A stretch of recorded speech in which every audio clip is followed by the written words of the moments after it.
ஆண்டவரும் இரட்சகரும் ஆகிய இயேசு இனிய நாமத்தில் ஒவ்வொருவருக்கும் அன்பான வாழ்த்துதல்கள். கர்த்தருடைய சிநேகம், அன்பு, பிரியம், கிருபை உங்கள் ஒவ்வொருவரையும் சூழ்ந்திருந்து உங்களை ஆசீர்வதித்து நடத்துவதாக. இந்த நாளிலேயும் நம்முடைய தியானத்துக்கென்று சங்கீதங்களின் புத்தகம் 86ஆம் அதிகாரம் 7ஆம் வசனத்தை கவனிக்கும்படி விரும்புகிறேன். வேதம் இப்படி சொல்லுகிறது: நான் துயரப்படுகிற நாளில் உம்மை நோக்கி கூப்பிடுவேன், நீர் என்னை கேட்டருளுவீர். கிறிஸ்துவுக்குள் அன்பார்ந்த சகோதரனே, சகோதரியே, துயரங்கள் எல்லார் வாழ்க்கையிலையும் வருகிறது போகிறது. அந்த துயரம் வருகிற நேரம் இந்த பக்தன் சங்கீதக்காரனுடைய அனுபவம் என்ன தெரியுமா?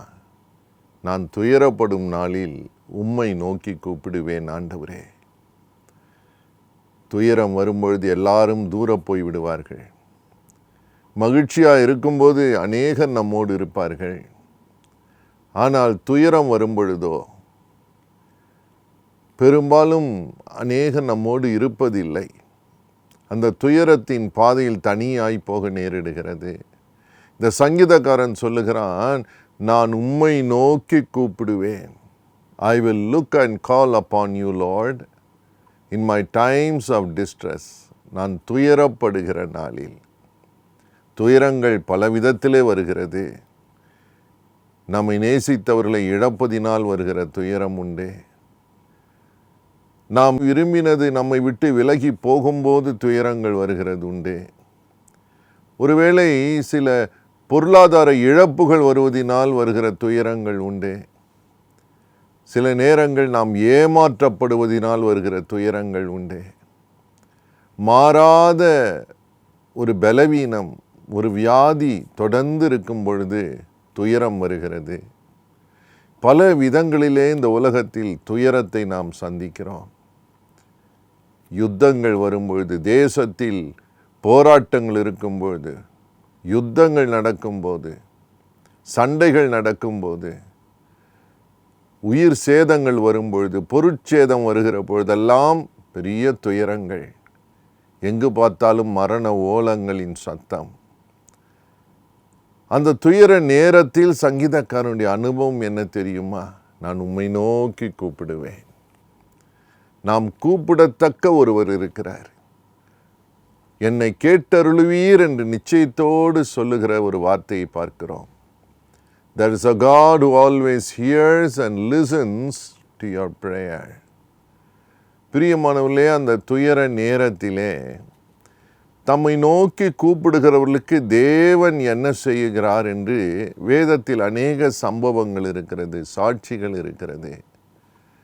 முதலாவது, அப்படி துயரப்படுகிற போது அந்த துயரத்தின் வழியே கடந்து போகிற ஒரு கர்த்தருடைய தாசனுக்கு நேரிட்ட ஒரு காரியத்தை வேதத்தில் பார்க்கலாம். சங்கீதங்களின் புத்தகம் 69ஆம் அதிகாரம் 29ஆம் வசனம் இப்படி சொல்லுகிறது: நானோ சிறுமையும் துயரம் உள்ளவன், தேவனே உம்முடைய இரட்சிப்பு எனக்கு உயர்ந்த அடைக்கலமாவதாக. துயரப்பட்ட ஒரு மனிதனுடைய வாழ்க்கையில் வந்த நன்மை என்ன தெரியுமா? உயர்ந்த அடைக்கலம், a great high refuge. அவருடைய ரட்சிப்பு என்று வேதம் சொல்லுகிறது.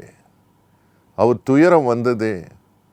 துயரம் அவர் வாழ்க்கையில் வந்தபோது அவர் சொல்லுகிறார், நானோ சிறுமையும் துயரமும் உள்ளவன். இன்றைக்கு கூட தேவனுடைய செய்தியை, வார்த்தையை கேட்டுக்கொண்டு இருக்கிற அன்பார்ந்த சகோதரனே, உங்கள் வாழ்க்கையில் அப்படி இருக்கிறதா? அன்பு சகோதரியே, ஒருவேளை நீங்கள் அதை போலவே இருக்கிறீர்களா? சிறுமையும் துயரமுள்ள ஒரு வாழ்க்கையில் இருக்கிறீர்களா? சங்கீதக்காரனுடைய அனுபவம் உங்கள் அனுபவமாய் மாறும். என்ன ஆசீர்வாதம் அதிலே! அவர் சொல்லுகிறார், உம்முடைய இரட்சிப்பு எனக்கு உயர்ந்த அடைக்கலமானது. ஹல்லேலூயா! உங்களை உயர்ந்த அடைக்கலத்திலே கர்த்தர் வைப்பார். எந்த இடத்தில் சிறுமையும் துயரவுமாய் இருக்கிறீர்களோ அந்த இடத்திலே கர்த்தர் உங்களை உயர்ந்த அடைக்கலத்திலே வைக்க வல்லமையுள்ளவர். அப்படி ஒரு சம்பவம் தான் எஸ்தர் எழுதின புத்தகத்திலே இருக்கிறது. எஸ்தரின் புத்தகம் 4ஆம் அதிகாரம் நீங்கள் வாசிக்கிற போது 1ஆம் வசனம் இப்படி சொல்லுகிறது. மொர்தெகாய் என்ற ஒரு தேவ மனுஷன் இருந்தான். நடந்த யாவற்றையும் மொர்தெகாய் அறிந்தபோது மொர்தெகாய் தன் வஸ்திரங்களை கிழித்து ரெட்டுடுத்தி சாம்பல் போட்டுக்கொண்டு நகரத்தின் நடுவே புறப்பட்டு போய் துயரமுள்ள மகா சத்தத்துடனே அலறிக்கொண்டு, துயரமுள்ள ஒரு மகா சத்தமும் அலறுதலும் மொர்தெகாய்க்கு இருந்ததாம். He wept bitterly with great distress in his heart. துயரமுள்ள ஒரு மனிதனாயிருந்த மொர்தெகாய். ஏன்? முந்தின அதிகாரத்தின் கடைசி வசனம் வார்த்தை சொல்லுகிறது, சூசான் நகரம் கலங்கிற்று. ஒரு நகரத்திலே இருந்த ஜனங்களுக்கு கலக்கம் உண்டான ஒரு செய்தி. அவர்கள் அழிக்கப்பட போகிறார்கள், அவர்கள் மேலே ஒரு பொல்லாப்பு வரப்போகிறது, தன் ஜனத்தின் மேல், தன் குலத்தார் மேல், தன்னுடைய வீட்டாரின் மேல் ஒரு ஆபத்து வருகிறது என்று அறிந்ததுமே மொர்தெகாய் துயர சத்தம் உள்ளவனாய் மிக சத்தத்தோடே அலறினான் என்று போட்டிருக்கிறது. பிரியமானவர்களே, நமக்கு மட்டும் வருகிறதில்ல, நம்மை சார்ந்தவர்களுக்கும் வேதனை வருகிற போது, நம்முடைய வீட்டாருக்கு, நம்முடைய குலத்தாரு, நம்முடைய நாட்டில் இருக்கிறவர்களுக்கு, நகரத்தில் இருக்கிறவர்களுக்கு அப்படிப்பட்ட ஒரு சம்பவம் வேதத்திலே நடந்ததாக தெரிகிறது. ஆனால் மொர்தெகாய் என்ன செய்தாராம்? மிகுந்த துயரத்தோடே ரட்டுடுத்தி கொண்டு மிகுந்த அலறி மகா சத்தமாய் அழுது. பிரியமானவர்களே, இன்றைக்கு அப்படிப்பட்ட சம்பவங்களை நாம் உலகத்தில் பார்த்து கொண்டிருக்கிறோம். அப்படிப்பட்ட சூழ்நிலைகளுக்குள்ளே கடந்து போகிற நகரங்கள் உண்டு. அழிக்கப்படுகிறது, நாசம் வருகிறது, பக்கத்திலேயே விழுந்து மடிகிற ஒரு அனுபவங்கள். அந்த வேதனையெல்லாம் பார்க்கும்போது துயரம்தான் அல்லவா?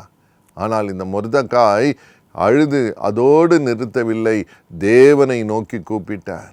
கர்த்தர் இறங்கினார் என்று வேதம் சொல்லுகிறது. அவர் உயர்ந்த அடைக்கலத்திலே வந்தாரா? தேவன் அவரை உயர்த்தினாரா? அவர் துயரம் மாறினதா என்று பார்த்தால், நீங்கள் எஸ்தரின் புத்தகம் 8ஆம் அதிகாரம் 2ஆம் வசனத்தை வாசிக்கிற போது, ராஜா ஆமானின் கையிலிருந்து வாங்கி போட்ட தம்முடைய மோதிரத்தை எடுத்து அதை மொர்தெகாய்க்கு கொடுத்தான். எஸ்தர் மொர்தெகாயை ஆமானின் அரண்மனைக்கு அதிகாரியாக வைத்தாள். கவனிங்கள், துயரப்பட்டு வேதனையில் இருந்த ஒரு மனிதன் கர்த்தரை நோக்கி கூப்பிட்ட போது, கர்த்தருக்கு ஸ்தோத்திரம், தேவன் அதை கேட்டார். வரப்போகிற அழிவிலிருந்து அவர் நிமித்தம், வேண்டிக் கொண்டது நிமித்தம் ஜனத்தை காப்பாற்றினார். அடுத்தவர்களுக்கு என்ன வேண்டுமானாலும் நடக்கட்டும், அதை பற்றி எனக்கு கவலை இல்லை என்று உதாசீனமாய் போகிற அநேகர் உண்டு. ஐயா, எனக்கு அந்த பிரச்சனை வரவில்லை, அதனால் எனக்கு ஒன்றும் தெரியாது, அதை பற்றி நான் கவலைப்பட போவதில்லை என்று சொல்லி கடந்து போகிறவர்கள் இருக்கிறார்கள் உலகத்திலே. ஆனால் மற்றவருடைய கஷ்டத்தையும் தன்னுடைய கஷ்டமாக பாரமாக எடுத்து, இந்த மொர்தெகாய் துயர சத்தமாய் மகா சத்தத்தோட அலறின போது தேவன் அவருடைய சத்தத்தை கேட்டு அந்த ஜனத்தை மீட்டு கொண்டார். அந்த சூசான் நகரம் கலங்கினது. ஆனால் வேதம் சொல்லுகிறது, கர்த்தர் இறங்கி காரியத்தை மாறுதலாய் மாற்றினதுமே அந்த சூசான் நகரம் களி கூர்ந்தது. மொர்தெகாய் உயர்ந்த அடைக்கலத்திலே கொண்டு விடப்பட்டார். எந்த சத்துரு கொல்ல நினைத்தானோ, ராஜாவுடைய மோதிரம் இப்பொழுது மொர்தெகாய் விரலில் இருக்கிறது. உயர்ந்த இடத்திற்கு மொர்தெகாய் உயர்த்தப்பட்டார் என்று எழுதியிருக்கிறது. கர்த்தருக்கு ஸ்தோத்திரம். எனக்கு அன்பார்ந்த சகோதரனே, சகோதரியே, ஏதோ ஒரு அழிவு, ஏதோ ஒரு நஷ்டம், ஏதோ ஒன்று இழந்து போய் நிற்கிறீர்கள், அல்லது இழக்கிற தருவாயில் இருக்கிறீர்கள். பயம், வேதனை உங்களுக்குள்ளே இருக்கிறது. இன்னைக்கு கர்த்தர் உங்களை பார்த்து சொல்லுகிறார், பயப்படாதே, உன் சத்தத்தை கேட்டு உனக்கு பதில் கொடுக்கிற ஒரு தேவன் உன் துயரத்திலே உன்னை உயர்ந்த அடைக்கலத்துக்கு கொண்டு வருவார். God will bring you a high refuge. He will not only lift you, be a refuge to you, He will lift you up. உன்னை உயர்ந்த இடத்திலே வைப்பார். அரண்மனைக்கு கொண்டு வந்தார் என்று எழுதியிருக்கிறது. What a blessing. ரெட்டுடுத்தி வாசலிலே உட்கார்ந்திருந்த ஒரு மொர்தெகாய், தேவனுக்காக வைராக்கியத்தோடு நின்ற ஒரு மனிதன், அவன் அழுது அழுது புலம்பி அலறினான் என்று போட்டிருக்கிறது. ஐயா, எப்பொழுது அலறுவார்கள் தெரியுமா? பயம் அதிகமாகும் போது, தப்பிக்க வழி இல்லாதிருக்கும் பொழுது. when that looks as if it is a dead end, ஐயா வாழ்க்கையின் முடிவுக்கு வந்து விட்டோம் என்று சொல்லுகிற போது, அந்த நேரத்தில் ஒரு சத்தத்தை கர்த்தர் கேட்கிறார். Are you there? அப்படிப்பட்ட ஒரு சங்கடத்தில் நீங்கள் நின்று கொண்டு இருக்கிறீர்களா? நெருக்கப்பட்டு விட்டீர்கள். நீங்கள் யாருக்காக ரொம்ப பாடுபட்டீர்களோ அவர்களே உங்களுக்கு வேதனையை கொண்டு வரும்போது, அவர்கள் உங்களுக்கு அதிக பாடுகளை தருகிற போது, யாருக்காக ரொம்ப கஷ்டப்பட்டீங்களோ, யாருக்கு ரொம்ப அக்கறை எடுத்தீங்களோ அவங்களே உங்களுக்கு எதிராய் வரும் பொழுது, யாரை வளர்த்து விட்டீர்களோ அவர்களே உங்கள் மேல் பாயும் போது, நீங்கள் சிறுமையும் துயரமுள்ள ஒரு வாழ்க்கை வாழ்ந்து கொண்டிருக்கும் போது கர்த்தர் சொல்லுகிறார், உன்னை உயர்ந்த அடைக்கலத்திலே கர்த்தர் கொண்டு வர முடியும். ஹல்லேலூயா. உங்கள் இருதயம் கலங்காதிருக்கட்டும். அது மாத்திரமல்ல, இன்னொரு உயர்வை கூட வேதம் சொல்லுகிறது. துயரப்பட்ட உங்களுக்கு தேவன் என்ன செய்வார்? ஆறுதல் கொடுக்கிறாராம். ஆறுதல் கொடுக்கிறார். ஏசாயாவின் புத்தகம் 61 அதிகாரம் 2 இப்படி சொல்லுகிறது, கர்த்தருடைய அனுக்கிரக வருஷத்தையும் தேவன் நீதி சரிகட்டும் நாளையும் கூறவும் துயரப்பட்ட அனைவருக்கும் ஆறுதல் செய்கிற தேவன். துயரப்பட்ட அனைவருக்கும் ஒரு பெரிய ஆறுதல் இருக்கிறது. தேவன் தருகிற இன்னொரு ஆசீர்வாதம் என்ன? அந்த துயரத்திலே உங்களுக்கு ஒரு ஆறுதலை கர்த்தர் வைத்திருக்கிறார். கர்த்தருக்கு ஸ்தோத்திரம். அப்படி தாவீதுக்கு ஆறுதலை கொடுத்தார் என்று சங்கீதம் 6:7 நாம் பார்க்கிறோம். சங்கீதம் 94:19 சொல்லுகிறது, தேவன் ஆறுதலை கொடுத்தார். கர்த்தருக்கு மகிமை உண்டாவதாக. நீங்கள் வாசிக்கிற போது தாவீது மிகுந்த துயரத்தின் வழியை கடந்து போன நேரங்கள் உண்டு. 94 சங்கீதம் 19 இப்படி சொல்லுகிறது, என் உள்ளத்தில் விசாரங்கள் பெருகையில் உம்முடைய ஆறுதல்கள் என் ஆத்துமாவை தேற்றுகிறது. தேவன் தருகிற ஆறுதல் உங்களை தேற்றும், உங்களை காத்து கொள்ளும், உங்களை வழிவிடாதிருக்க செய்யும். நீங்கள் சோர்ந்து கீழே விழுவதில்லை. உங்கள் விசாரங்கள் பெருகிறது நீங்கள் சொல்லும் பொழுது அவருடைய ஆறுதல்கள் உங்கள் துயரத்திலே உங்களுக்கு கிடைக்கும். மனுஷனுடைய வார்த்தைகள் ஆறுதல் படுத்த முடியாது. தேவனுடைய வார்த்தைகள் உங்களை ஆறுதல் படுத்தும். கவலைப்படாதிருங்கள், இப்பொழுது கர்த்தரை நோக்கி பார்ப்போம். அந்த சங்கீதக்காரனுக்கு மறு உத்தரவு கொடுத்தது எத்தனை உண்மையோ, உங்கள் துயரத்தை மாற்றி ஒன்று உங்களுக்கு உயர்ந்த அடைக்கலம், இரண்டாவது உங்களுக்கு ஒரு பெரிய ஆறுதல் கர்த்தராலே உண்டு. நாம் ஜெபிக்கலாமா? எங்களை நேசிக்கிற நல்ல தகப்பனே, இப்பொழுதும் துயரத்தோடு இருக்கிற அந்த அன்பு சகோதரனுக்கு சகோதரிக்கு நீர் சொன்ன உம்முடைய வார்த்தையின் ஆசீர்வாதத்தை வருஷிக்க பண்ணுகிறவர். முதலாவது நீர் கேட்கிறவர் அவர் அப்பா. ஆண்டவரே, அந்த துயர சத்தத்தை நீர் கேட்கிற தேவன், அவருடைய உள்ளத்தை தேற்றுகிறவர். இயேசுவின் நாமத்தில் எந்தெந்த உள்ளங்கள் துயரமாய் இருக்கிறதோ இப்பொழுது உம்முடைய உயர்வு அவர்களுக்கு வரட்டும். எந்த இடத்திலே எந்த சூழ்நிலை நிமித்தம் துயரமாய் இருக்கிறார்களோ அந்த காரியம் மாறுதலாய் முடியட்டும். கிருபை உண்டாவதாக. உயர்ந்த அடைக்கலத்தை தருவீரப்பா. அது மாத்திரமல்ல, ஒவ்வொரு உடைந்த உள்ளமும் ஆறுதல் அடையட்டும். எந்த காரணத்தினால் துயரப்பட்டார்களோ அதே இடத்திலே உம்முடைய பெரிய ஆறுதல்கள் அவர்கள் இருதயத்தை தேற்றட்டும், சமாதானத்தை கட்டளையிடட்டும். இயேசுவே என்று கூப்பிட உம்முடைய பிள்ளைகளை நீர் கைவிடுகிறதில்லை. நிச்சயமாய் பதில் கொடுப்பி. துயரப்பட்ட அனைவருக்கும் ஆறுதல் என்று எழுதியிருக்கிறது. எத்தனை பாக்கியம்! பொழுதும் ஆண்டவரே ஒவ்வொருவரையும் நோக்கி பார்க்கிற தேவன். உம்முடைய ஆறுதல்கள் நிரப்பட்டும், சாட்சியாய் நிறுத்தும், தைரியப்படுத்தும், முன்னேறி செல்ல உதவி செய்யுங்க. எந்த இடத்துல விழுந்தார்களோ தூக்கி நிற்கச் செய்கிற தேவன். நீர் கைவிடவே மாட்டீர். இயேசுவின் நாமத்தில் ஒவ்வொருவருக்கும் அந்த சுகம், ஆசீர்வாதம், பலன், நன்மை, அந்த விடுதலை வருவதற்காக ஸ்தோத்திரம்.